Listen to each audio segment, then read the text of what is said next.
Good day mga katip. Ani adita karon sa Barangay Gusa.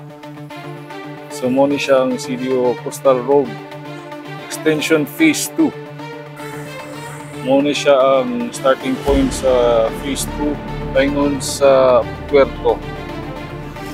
Nani siya total length 9.35 kilometers. So 4 lanes siya na dalan. Muna siya update karon ako makita sa inyo mga aerial shots sa kanina portion, kanina segment sa Gusa. So medyo dugay pag yun siya masugdan, mauman. Ongoing pagyapon ang road concreting sa dalan. So kung mauman ipon, nice yung kayo ang kaning coastal road sa Cagayan City. Mauman lang gikan sa pier paingon dinhi sa Puerto. So dako kayo kasulbaran sa traffic sa syudad. Sa mga dagkong truck dinhi na mangagi sa coastal road.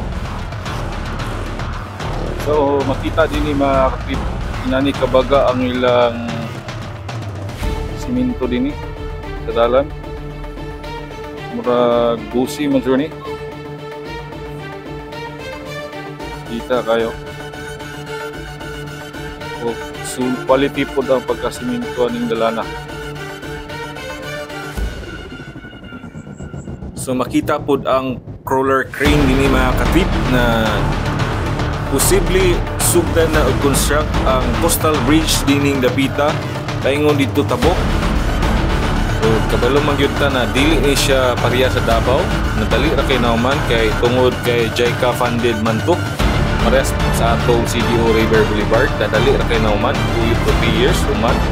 Kani lahi gyud ang iyang sistema sa ilang funding, mo ni siya ang General Appropriation Act. So ginagmay lang gyud ang pag budgeting ani kada tuig. So bahala inay basta kanunay mga katip, no? Ang target completion aning CDO Coastal Road Phase 2 ikan Gusa paingon Puerto kay ingon sa DPWH. So last time ingon sila 2027 o 2028. So tanaw na to na. Okay.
Thanks for watching.